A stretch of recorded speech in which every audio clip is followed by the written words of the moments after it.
we're selecting really one of the worst outcomes we could possibly imagine, embellishing that outcome, and then emotionally embracing that future before it happens in the anticipation of the event.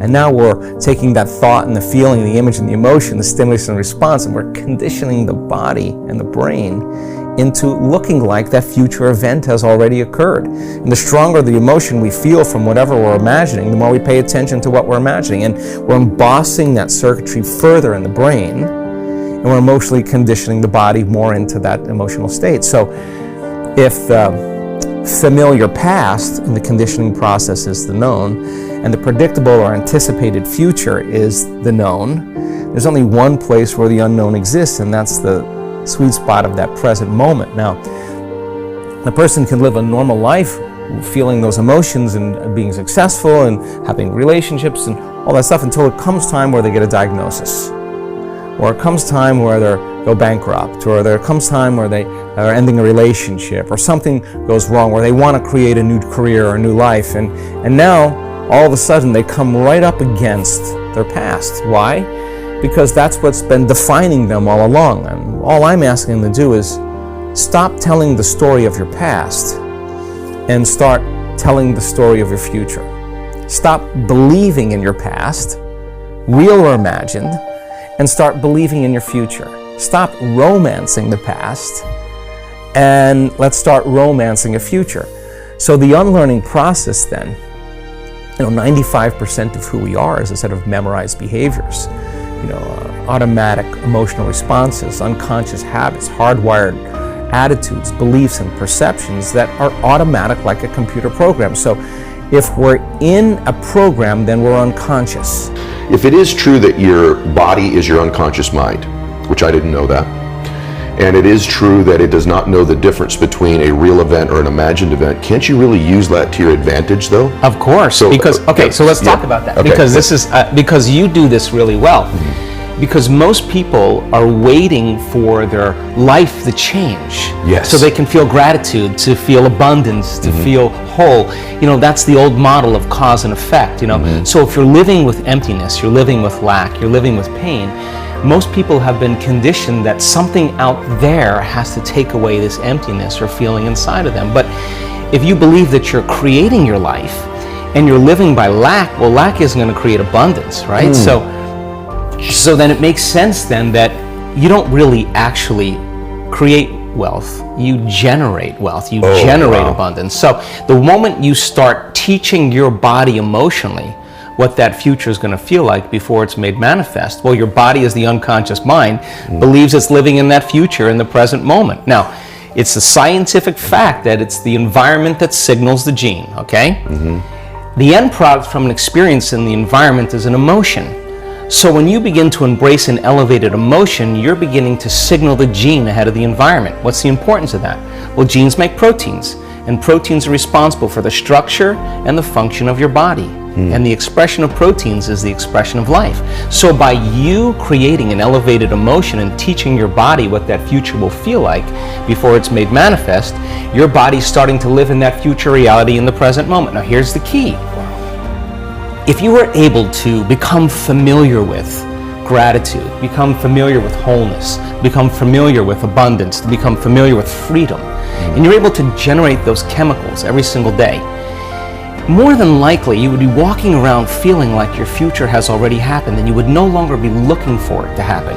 You would already feel like it has happened. Now, what is the importance of that? Well, you're literally becoming somebody else. Yes. So you're leaving your lack, you're leaving your guilt, you're leaving your emptiness behind. Oh my God. So in order for us to change, we have to become conscious of our unconscious thoughts and the story and the narrative that we tell, and those memories, to become familiar with how we speak or how we act, and become so conscious that we don't go unconscious to that behavior. And then we have to look at the emotions that we live by every single day and realize, are these emotions loving to me? And all of a sudden name it. Wow, this is actually guilt. I just didn't know it was guilt. It's just, unworthiness. It's just how I normally feel.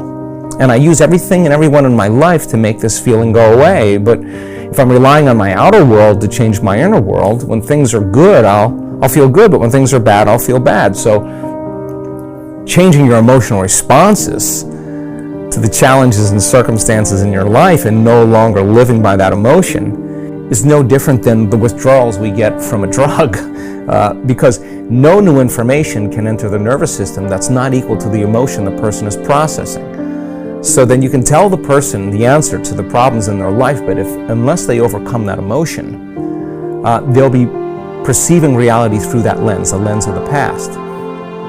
So then the fundamental point here is that the trauma then that the person is experiencing from the past, they're reliving that every single day.